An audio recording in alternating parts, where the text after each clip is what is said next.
I was I was the type of dad, I didn't even take a toolbox to the race kit. You know, like if the bike broke down, I got to go home early. That was unreal, you know. Yeah.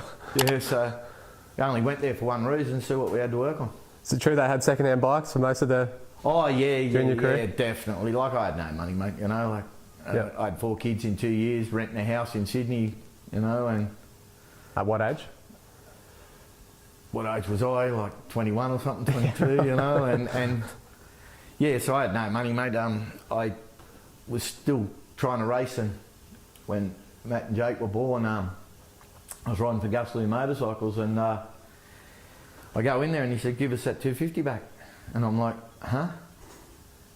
And he passes me a Pee-wee, second-hand one that just come in, and he said, "That's for your kids. It's their turn." Yeah, And I right. took the bike back, so it all started there, you know, and so I went and bought another 2 second-hand ones, and Jeff, Matt and Jake all started, Jeff's the oldest boy, they all started from there, so we had, 3 Pee-wees for under $600, Yep. you know, and I think one was like 8 years old and one was 4 years old, and yeah, I think their first brand new bike was, I was at my sister's and their bikes got stolen, and she bought them a new KX60. Oh wow. Yeah, and I think they were about, 9 or 10 then, and that was their first ever brand new bike. And Yep.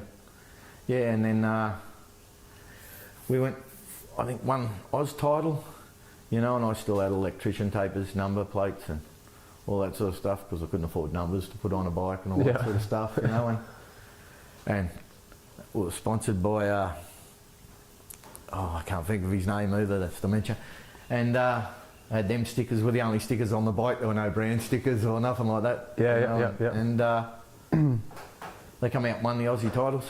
Jake won it, I think 7 or 8, and won the under 9s. And obviously then they got sponsored. Brand new bikes off companies ever since, so, Yep.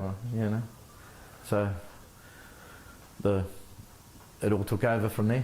Yep. Now, I may get this incorrect, but from memory, your training program with Matt and Jake from a young age, it was quite different. It was quite out there. It was school, ride, surf, tennis, rock climb, maybe 10 different sports, run home on the bare pavement in your bare feet, things like that. It was an all-encompassing. It wasn't a go to the gym and lift this amount of weights for this long. It was a very focused on, I guess you would say, the mindset of the boys and building toughness and then building skills and technique through it.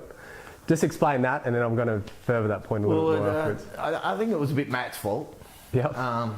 He couldn't sit still. I don't think he's ever watched a movie in his life, or a whole TV show. Yep. So poor old Jake, who would love to watch the cartoons or something, never got to sit on the lounge. It'd be up, like footy training's in half an hour, Dad, so we've got plenty of time to go for a surf or a BMX ride before it, and Gotcha. so then I just turned it all into training. They played rep rugby league for the stuff and surfing, and so we didn't really decide what sport till 12 anyway. Yep. But that's crazy. Yeah, but turn it in. Like, say you go into the gym and you're doing that rock climbing thing they have at the gym, I'd say see what level you could get to. So Jake with all his rhythm and time would get to level 15 or something.